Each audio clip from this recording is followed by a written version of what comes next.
What is going on, ladies and gents? Welcome to another great episode of the Arrington Gavin Show.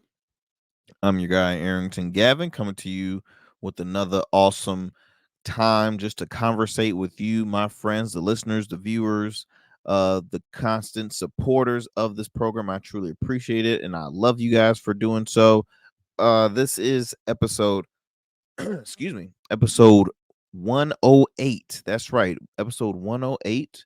And got a lot of good stuff to talk about today. As you know, this show is a show where we discuss trending news and thought-provoking topics from the from the fields of politics, sports, pop culture, and so much more. That's right. Here and there, I bring on some amazing individuals. Some days I'm just here talking with you all one-on-one. And on today's show, it is one of those days where I just talk to you one-on-one because there's so much stuff to talk about and so much stuff I want to like to share, and I want your thoughts on it as well. New episodes of the Arrington Gavin Show, as you know, you see scrolling down at the bottom, comes to you every Monday, Wednesday, and Fridays, 10 a.m. Eastern Standard Time. If you prefer to listen to the audio version, we drop at that exact time every Monday, Wednesday, and Friday. Odyssey, iHeartRadio, Apple, Spotify, wherever you tune in to wherever you love to listen to as far as podcast platforms, you can tune into the Arrington Gavin Show. All you have to do is do me a favor, give us 5 stars, leave a great rating, follow us through our Smooth Club Media. If you type in that hub or just type in the Arrington Gavin Show, you will find us. If you prefer to watch the video version of this program, you can do so. The video version drops at 5 p.m. Okay, 5 p.m. Eastern Standard Time on YouTube. Our YouTube channel is our Smooth Club Media, as well as Rumble, the Arrington Gavin Show on Rumble, Facebook at our Smooth Club Podcast, and X, formerly known as Twitter, at RSC Media. You can watch reruns of this program every Saturdays and Sundays at 7 p.m. on ESPTV, on Facebook, and online at ErnestSmithProductions.com. Also, you can watch the show online as well at the Arrington Gavin, www.thearringtongavin.show. Okay, at the Arrington Gavin Show. So, guys, let's get it going with the story. What do I want to start off? So much.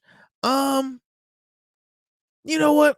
I'm gonna start off with the brawl. Let's start off with some some good old NASCAR. Yes, let's go on with some NASCAR. So, I want to show you this brawl between two drivers. Let me see if I can at least get their names. Give me 1 second. Let's see. NASCAR drivers Kyle Busch and Ricky Stenhouse Jr. Okay, so let me go ahead and pull this video for you, because when I saw this, I'm like, first of all, it's not normal seeing brawls in NASCAR, because one thing what I catch on is guys don't like, for one, when you almost force them to crash. Duh. I mean, I don't know too much NASCAR terminology. I've been invited to a lot of NASCAR or racing events. I hear it's a lot. It's a big live party, big tailgate, pretty much. I've yet to go into. I do hope to, go one day, here and there. But it's just, honestly, guys, I rather not stay for hours watching cars go in a circle, fast speed, for, I don't know, they go like, I don't know. I don't find it entertaining. I'll have more fun just enjoying a beer, probably getting drunk. I feel like that's what majority of the people do. I can't imagine just sitting there watching cars like zoom, zoom, zoom, zoom, zoom. Like, I don't find it interesting. I don't. But let me go ahead. Enough of me talking. Let me go ahead and pull this graphic for you. And again, I mentioned before, the two drivers. This is off the NASCAR IG and Instagram. And again, this is NASCAR drivers Kyle Busch and Ricky Stenhouse Jr. Check this out.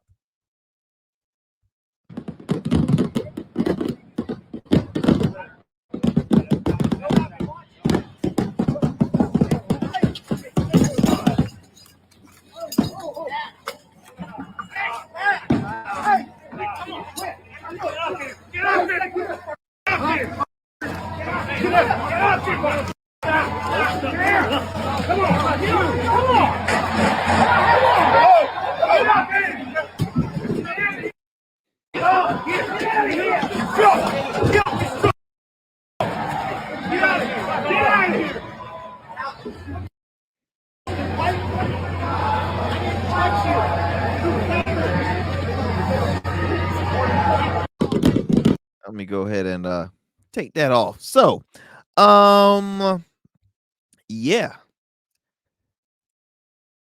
Apparently, again, the driver was accusing the other of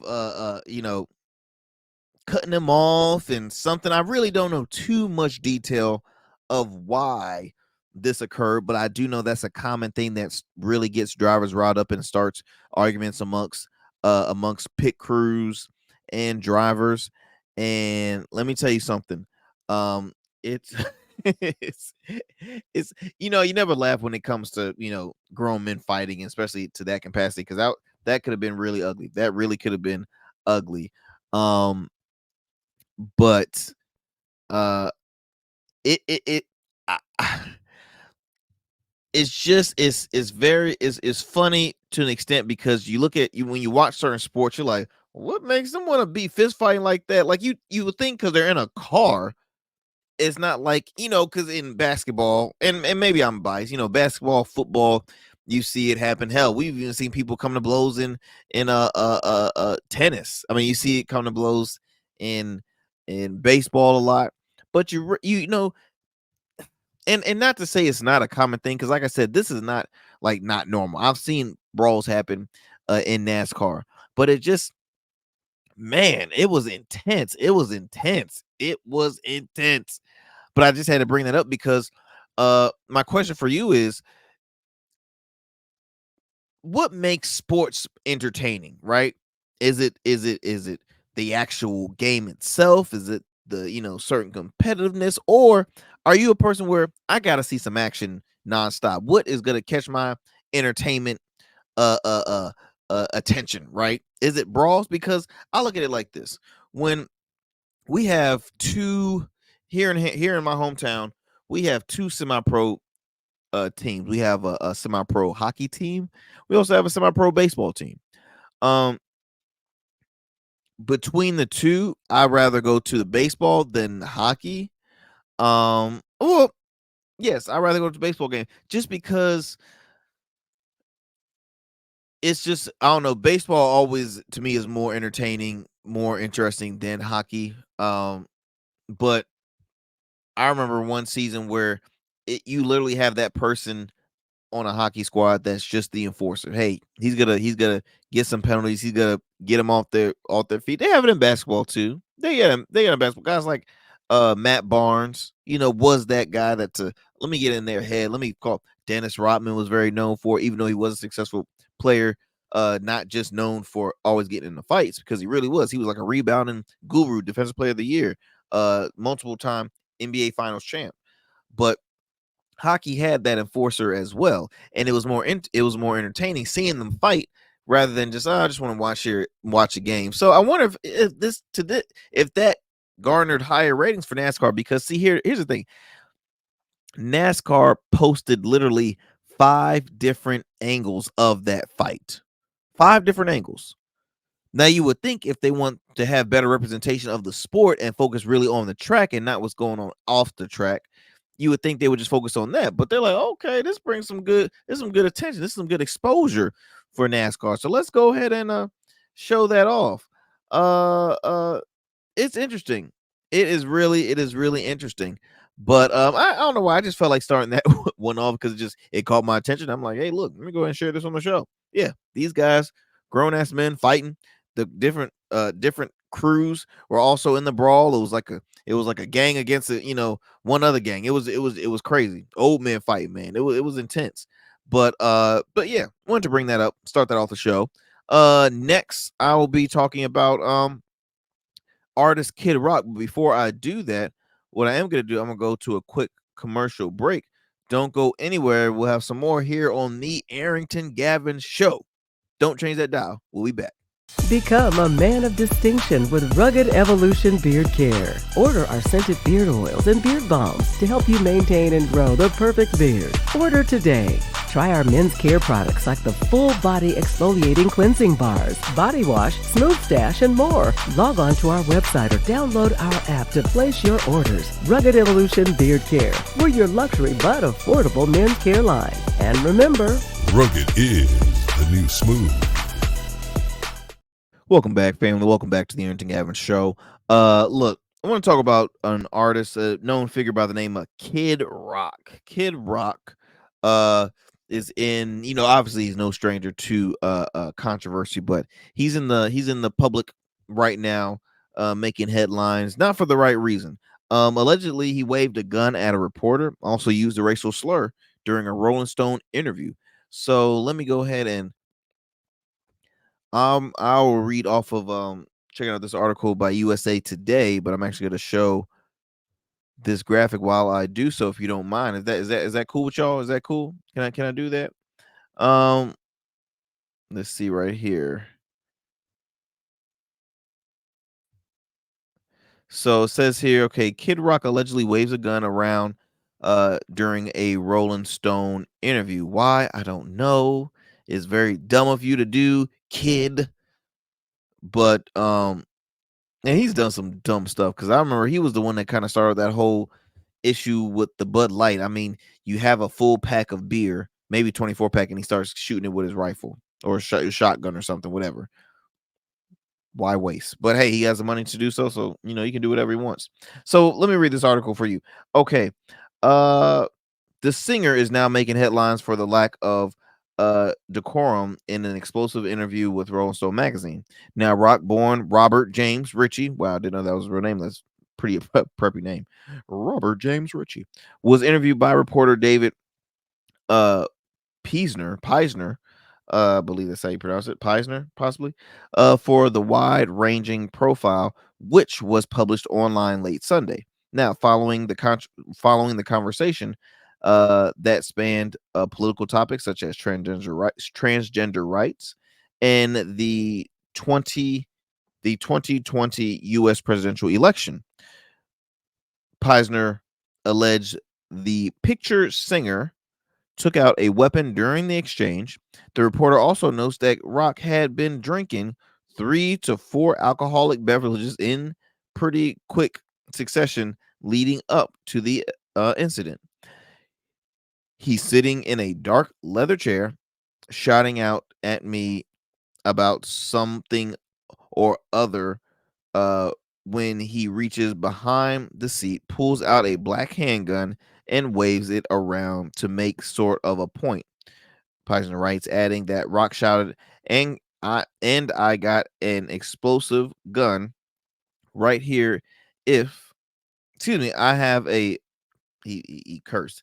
I have a explicit. I have a gun right here. If I need it, I got them everywhere." Peisner also alleged in an article that Rock uttered a racial slur several times throughout the interview. Now it's not told what racial slur it is. Well, it says, okay, further more into the story, Kid Rock utters racial slur repeatedly in Rolling Stone interview. Uh let's see here. I'm trying to see, what did he utter? Um okay, when asked about Peisner if he might be on the wrong side of history due to his political stance, Rock reveals that Detroit rapper Trick Trick, who is black, allegedly voiced his support of Rock's allegiance to Trump. The country rock singer also calls Trick Trick a racial slur in his description of their conversation. It's worth mentioning these are not the only times Richie drops the offensive term during an interview. He writes, "I'd be easy to label this as the rantings of a drunk racist, but as with everything that Richie does, it's hard to know how calculated it all is. It all is." All right. So, I'm not going to read too much, but uh, Kid is a very controversial individual. He's a very country. guy, right? He's very vocal in his support of Donald Trump. Hey, that's his opinion. Who cares? He likes he's a Trump supporter. That is perfectly fine. Um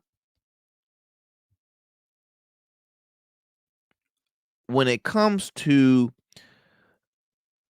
how you present yourself, especially when you're in the public eye, Kid Rock fails at it a lot. Fails at it a lot because obviously, again, he's no stranger to controversy. But if you have an interview with a national known magazine, for one, if you have an interview with anybody, don't come drunk. The worst thing you can do. Don't be intoxicated. He might have could have still been functional, but don't be intoxicated. Two, I personally, why would you have a handgun and you're intoxicated? Why you have a handgun nearby and you're intoxicated? Why? Why? Uh two, excuse me, three, when you start, when you start blurting out racial slurs, even if you are intoxicated, it's still very much wrong. Okay. Um, if I was a friend of yours, I'll start questioning, like, okay, how do you see me? Is that how you address me? Because, sir, I have a name. Do not address me as a racial slur. Because how do you address other people of outside different cultures? That's how I look at it. But hey, Kid is a very controversial individual. Uh, hopefully he learned his lesson. Hopefully, I don't know if he did or if he didn't, but it's very it's unfortunate, again, the fact that, for one, Kid Rock's been in the public eye for a long time. Kid got to be pushing in his, well, not pushing, he got to be in his 50s. Hell, he might be pushing 60. I don't even know. But yeah, just stupid. Just extremely stupid. Um I don't listen to Kid Rock's music. I wouldn't be considered a fan. I just know who the hell he is.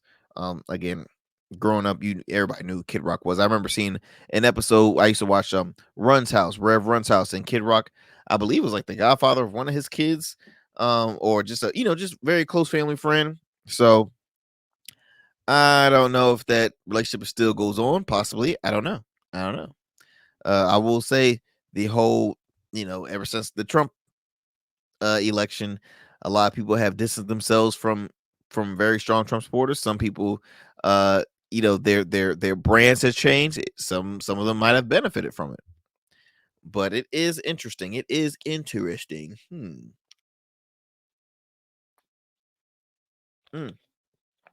So, as I digress with that one, let's go ahead and let me go ahead and move on to another interesting story. Uh, would I call it interesting? No. So recently, the mayor of New York City, Mayor Eric Adams, was on one of the local outlets out in New York City, and the reporter was speaking with him about, uh, you know,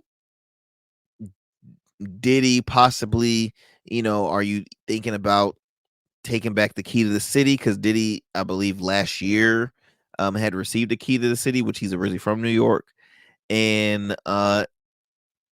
after seeing this viral video of what occurred in 2016 with his then girlfriend Cassie, Cassie Ventura, I believe her last name was, or is, excuse me, is, um, Diddy's career is done. I'll be honest. That's my personal opinion.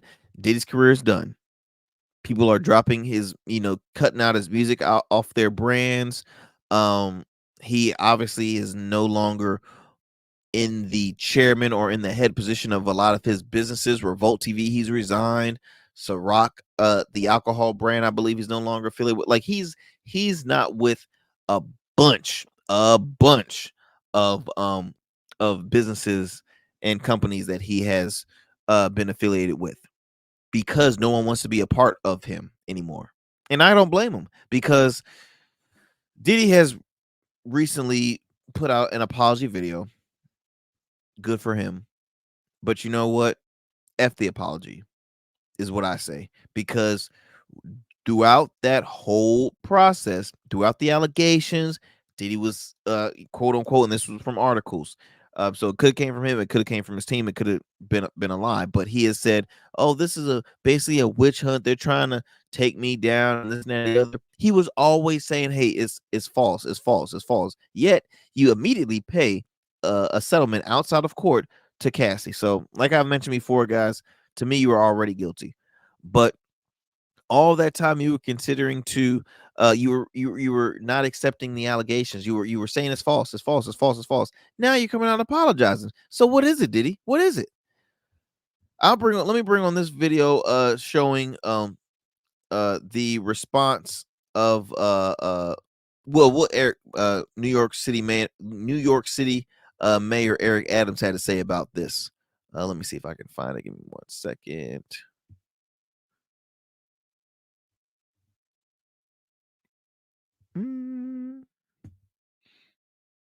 Let me see. Is that? Yes. Okay. So this was reported from the Neighborhood Talk off their IG page. I got this from, I think they're on, yes, they're on one of the local news outlets out in New York City. So let me go ahead and play that for you guys. Give me 1 second. About breaking the cycle of domestic violence in New York City. And given everything that's developed over the weekend with P. Diddy, what are you thinking about possibly rescinding the honor that you gave him last year when you presented him with the key to the city? I think all of us were deeply disturbed by watching that chilling video of the young lady being assaulted by him and the committee and the team. We've never rescinded a key before, but we are now sitting down to see what the next steps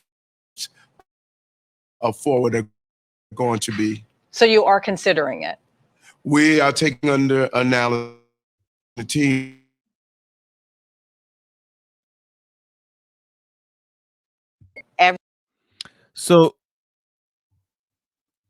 So as you heard it from there, guys, and apologies for the kind of bad connection. We're having some technical difficulties, but the mayor obviously said, yes, we are taking it into consideration. It's never been done. I've never heard of that anywhere, of someone taking back a key to the city from somebody. I mean, it's I mean, I don't feel bad for him at all. I mean, I'm pretty sure, you, the listeners who's tuning into the show, could agree with me. I don't feel bad at all. I think that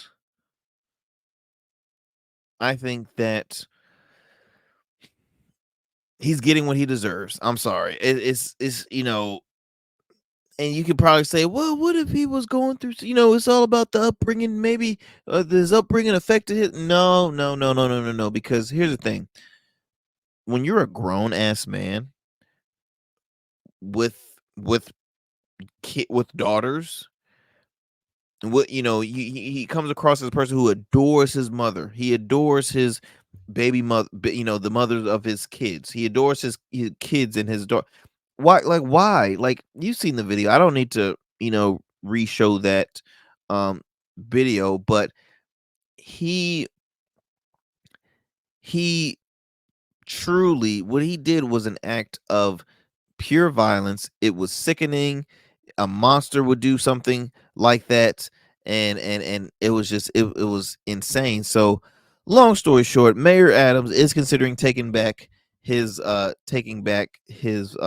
key to the city, and yeah, I mean,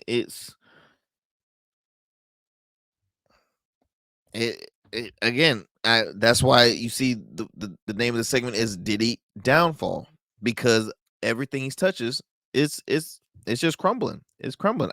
There is no overcoming this at all. There is no overcoming your brand and receiving apology from from your friends or trying to make it up with them. No, it's not happening, brother. It's not.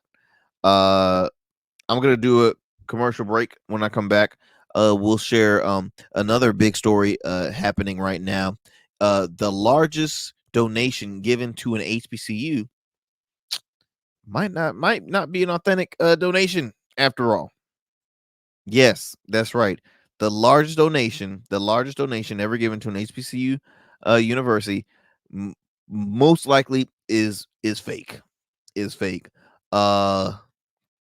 Breaks my heart, but we will dive more into that conversation. We're going to take a commercial break. When we come back, we'll have more here on the Arrington Gavin Show. Don't go anywhere. Yeah. Nina. See. God.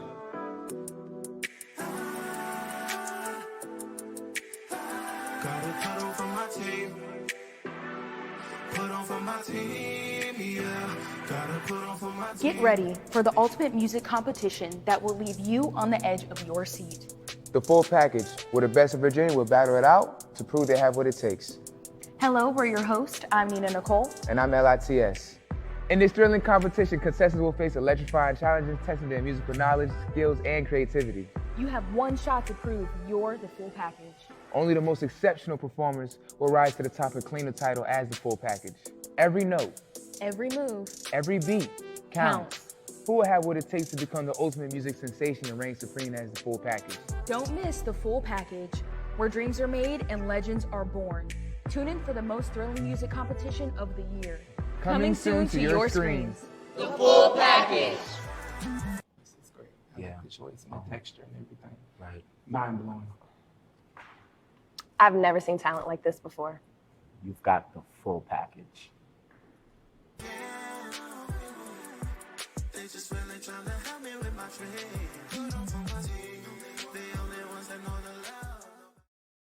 Shout out to the full package. It's a show that I had the opportunity to serve as backstage host. It's an up and coming music competition show, singing songwriting competition show. You will be hearing more about it on how you can tune into it. The first season will be starting very soon. We've already finished the taping it. It's in the production process. And so it's dope. It's dope. So shout out to the full package. Shout out to my friend, co-host on my weekly radio show In Your City, Hustle Queen, Miss Michelle Young. She's one of the co-creators of it, alongside Miss Nina Nicole, the amazing artist in her own right. And they put on an awesome program. So look, moving on to a story that has been trending lately, and it's a donation that was given to Florida, FAMU, Florida A&M University. Shout out to the Rattlers. One of my best, she's like another mom to me. One of my best friends' mom is an alumni from Florida. And I know some Florida, can't even say the damn word. Florida A&M, some FAMU alumni. One of our local journalists out here. Shout out to Jessica Larche. I believe I'm pretty sure she graduated from FAMU. But let me go ahead and bring this story up so you guys can kind of see a little bit more of it. In a recent, this happened, let's see. And I'm reading this from the Tallahassee Democrat. Gregory Jeremiah still insists the value of the purported donation to Florida A&M University is worth an estimate $237 million. Now, I want to kind of bring it back a little bit. On May 4th, when he addressed the audience of graduates and their families, friends, and alumni, he proclaimed to applause, the money is in the bank, but it wasn't. Insisted he transferred 14 million shares of stock of indeterminate value that could be worth $300 million or $0.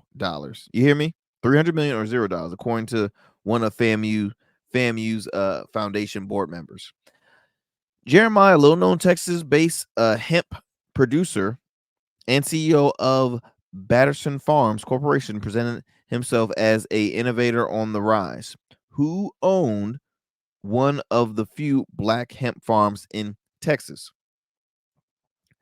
But few industry insiders knew his name, and his scant digital footprint and missing money trail led to near instant skepticism. Despite 6 months of interactions and conversations, FAMU blew past possible red flags, which might have led them to a former Alabama politician listed as Jeremy's co-CEO, who told the Tallahassee Democrat she never received a dime from him.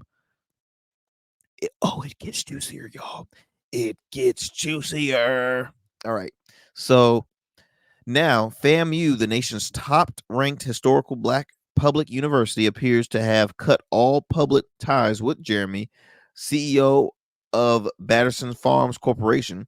At the May 15th special meeting by the FAMU Board of Trustees, President Larry Robinson apologized, saying the donation has been seized, though he did not explain what that meant. He admitted to missteps and ignoring warning signs along the way, which has now led to the board's decision for a third-party investigation. Woo!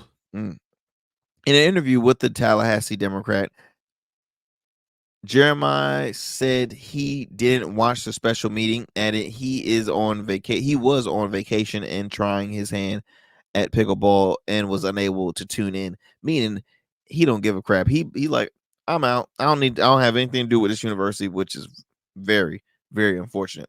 At May let's see, as of May 16th, yes, May 16th, Jeremiah said he hasn't received any formal communications from FAMU about its decision to seize all activity related to the donation, adding he hasn't been contacted by Robinson or anyone from FAMU leadership in nearly a week. And while he stands by the purported donation, he has not responded to requests from the Democrat to share any appraisal or valuation of the stock.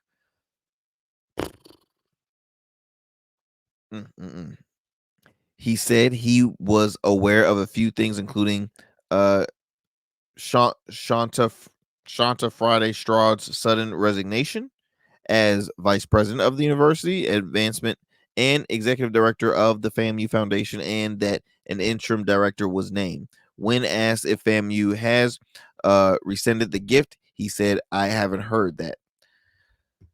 Before I kind of read on, y'all, it's so many, like, this really, what pissed me off about this, y'all, is because here's why we always try so hard to keep our HBCUs uplifted, successful, with all the wealth and capital that they need to help establish a great university, great programs, you name it, a great institution. Here's the thing. How can HBCUs ever be taken serious compared to some of the PWIs if they have issues like this? So you're telling me y'all literally did not do a single background check on this guy, who's from Texas, by the way, so he not even has any ties to Florida, but y'all skipped over all possible red flags and just said, y'all are just so money hungry. Y'all like, look at that price. Oh, it must be legible. Come on, he's in hemp. He's from Texas. He's at $237 million. Bezos' freaking wife hasn't even donated that much to one university ever. She's spread it out. I think it's been countless. I think she spread out like over 100 million or 150 million spread out to all universities. Like, she gives a lot to HBCU schools. I know here in Virginia, our local government has made some great endowments. The schools are doing great, but what kills me here is the fact that you are, and it says here, right, vice president resigned. I'm surprised the president is still very much still involved, because it's not looking good on his watch. Countless of people have resigned because they're getting heat on probably from alumni, probably from everybody from different universities. Like, dude, this guy just came there to speak and then left. He probably got paid to speak too. So he probably, left with y'all money and y'all ain't get y'all money yet. I mean, it's just like, come on, y'all. Come on. This is ridiculous. A guy that y'all don't know who the hell from. He says he has this business. Hell, he might not even have this business. He might be a full-on fraud. But if you think about it, they're saying his shares could be 300 million to $0. Where's the money, y'all? And we're always HBCUs are some of the most underfunded universities in the United States. Okay?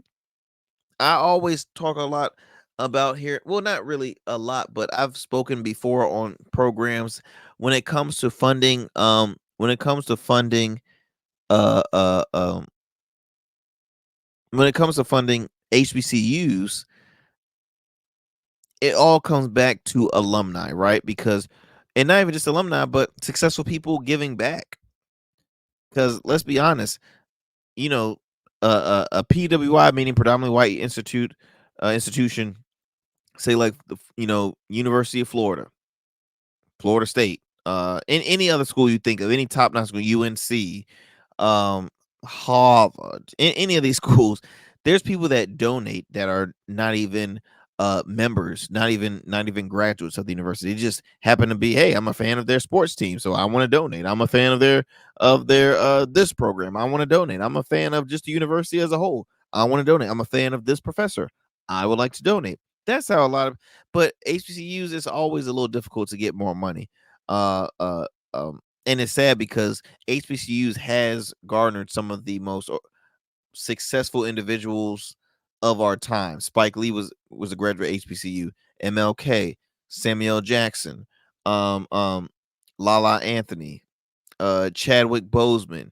I mean, the list goes on and on. Terrence J. Stephen A. Smith was an HBCU grad. He does a lot with HBCUs. I mean, I can continue to go on and on and on and on and on, with the successful individuals that either is a part of HBCUs, has graduated from an HBCU, is currently affiliated with one. Like, HBCUs are so important in our society, and it's just they're so neat. I mean, shout out to Norfolk State University, behold the green and gold. Shout out to Hampton University. Shout out to the Pirates. Shout out to Virginia State, Virginia Union. I feel like I'm missing some. Elizabeth City State. I mean, there's so many HBCUs that are close by here, at least in the Hampton Roads area. So many. University of Maryland Eastern Shore, I believe, is a HBCU. I've already said Union. I mean, there's so many, man. There's so many. So to hear this story, man, it really breaks my heart because it's wrong. It's wrong. Why would a guy fake giving to a university? Why? Just for the attention? Because let me tell you something. These attention whores, they are out there. They are lurking and they are thirsty. They are thirsty for some attention. I have yet to even look up this man's company, but it's unfortunate. It's really unfortunate. And on top of that too, him being being a black man, shame on you even more. Shame on you even more because the fact of the matter is,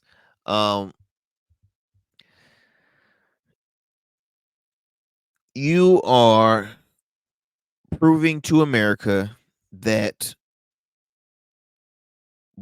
basically black folk black people will take advantage of their own for money, success, and all the above. It's unfortunate. It's unfortunate.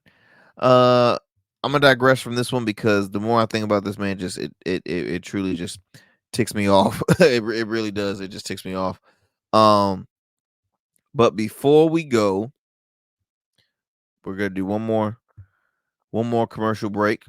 When we come back, I'm gonna have my final story. Leave it off on a little common sense university. My favorite segment of the day. But when we come back, we will have more here on the Arrington Gavin Show. So don't go anywhere.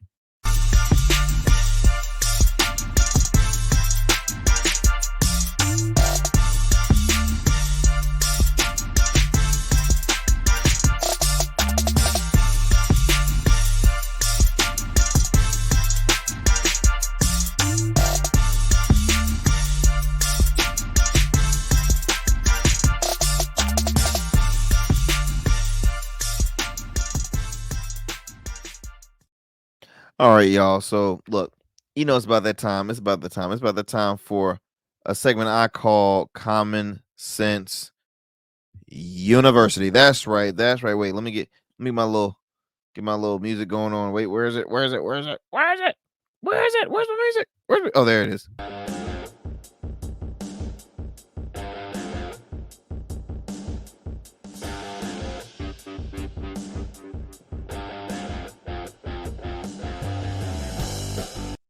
All right, that's enough. That was my little entrance music for Common Sense University. So, on this issue of Common Sense University, there is a gentleman who happens to be a repairman, well, a handyman, right? A handyman, a contractor, Colorado contractor who destroys a remoted bathroom after the owner refuses to pay him. So this man already put in the work, hours of work, weeks of work, and he does not receive. He realized that he's not getting his he's not getting paid. And I'm just like, oh no, sir. You got to pay him. And it is it's unfortunate, but he got something for that tail. Oh, that's right. He responded. You want to see it? Okay, I'm gonna pull up for you. Oh, don't go anywhere. I'll pull up for you. So let's see here. Where are you, sir? There we go. Give it a second, y'all, for those who are watching. Let's see here. All right. So obviously this man had his he was ready to get paid because it's time consuming. He has to pay for that stuff, and then obviously she'll pay for she'll pay him what he deserves as well as labor, all that good stuff. So in that case, it didn't happen. So check this out. I do understand. We put weeks into this, thousands of dollars into this. I do understand. Sir, please stop. Please stop. Is somebody gonna pay me? Sir, I'm just asking you to stop. It's not your house to destroy. This is my property. This is my property. I have receipts for everything. Yes, ma'am. I do understand that you have receipts.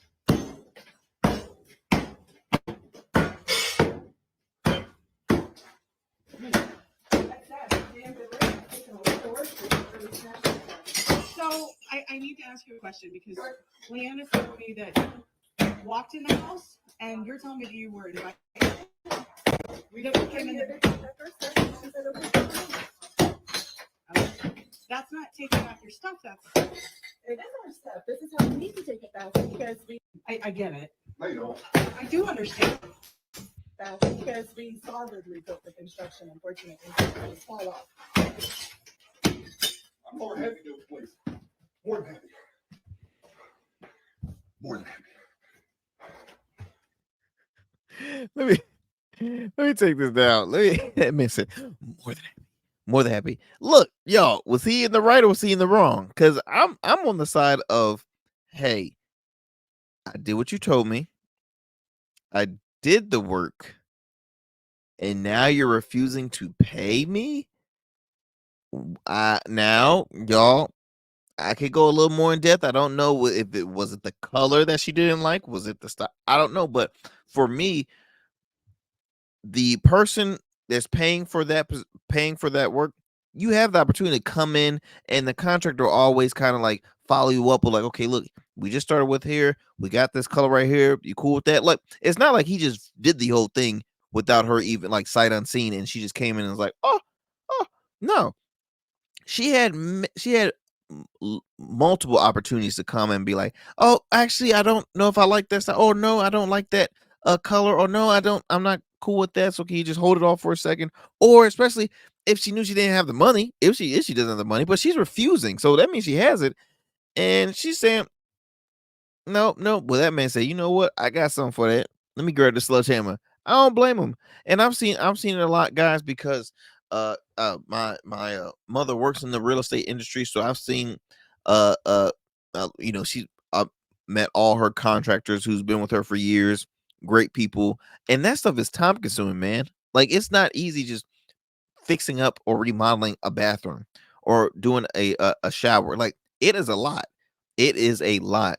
And to say you put all that hard work and then you're not going to pay an individual, it's unfortunate. It's abuse of power. It's very unfortunate.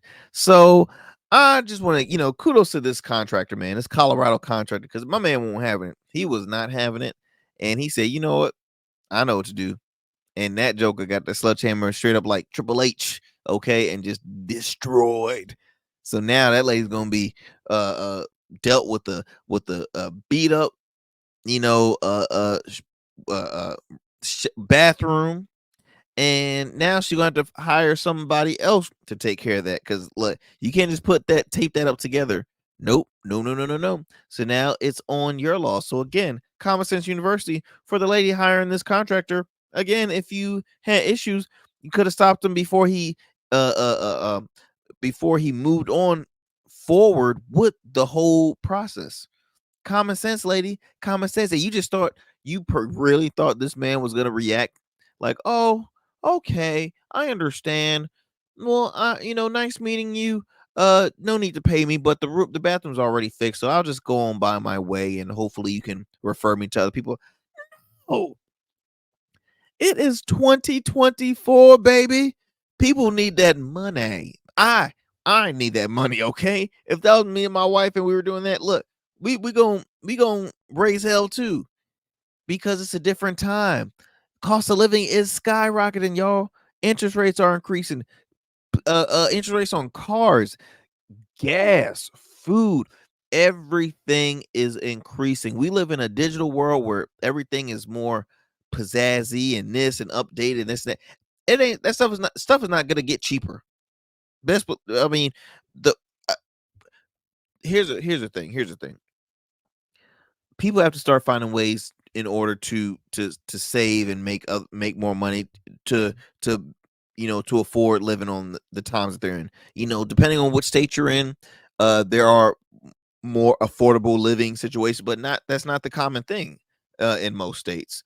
So that being said, it's different. It's tough times right here, especially for people that are handymans, because they make a living off their jobs. Okay, that's how they make a living. If they don't work, they don't get paid. But if they do their work and they're still not getting paid, that's odd, isn't it? Isn't it? So again, it's unfortunate. I personally, kudos to this contractor in Colorado, because he did the right thing. Hopefully, she didn't call the cops, and if they did, they shouldn't press any charges or find him guilty in any fault, because the lady was wrong. I can see this being like on Judge Judy or something like that, Judge Hatchett maybe. But y'all, I'm gonna go ahead on and close it up. But I hope y'all enjoyed another great episode here on the Arrington Gavin Show. Be sure to tune in every Monday, Wednesday, Friday. There's a new episodes. Look, I drop the audio version at 10 a.m. Monday, Wednesday, and Fridays. Wherever you listen to your podcast, whether that's Odyssey, iHeart, Spotify, Apple, Stitcher, wherever you listen, you can tune into the Arrington Gavin Show, or you can type in our Smooth Club Media. You can find us through there as well. Also, if you prefer to watch the video version of this show, you can do so by going to our YouTube channel, our Smooth Club Media, our Rumble page, the Arrington Gavin Show, Facebook at our Smooth Club Podcast, and on X at RSC Media. video versions drop at 5 p.m. on Monday, Wednesday, and Fridays. And also, you can tune into reruns of this program every Saturdays and Sundays at 7 p.m. on ESP TV on Facebook and EarnestSmithProductions.com. You can also tune into my weekly radio show In Your City, hosted by myself and my good friends, comedian Rock Fox and Hustle Queen Miss Michelle Young. Shout out to our awesome producer, Mr. Cam Gottlieb. That show airs every Sundays at noon on WNSB 91.1 Hot 91.1 FM, the soul of VA. If you're not in the Hampton Roads area and you can't find us on your radio dial, no worries. There's two other ways you can tune into the show and listen live. You can go online at WSB.org, or you can go to you can download the app, the WNSB app. It is free. So until next time, my friends, y'all stay easy, stay blessed, stay safe out there. I will see y'all next time.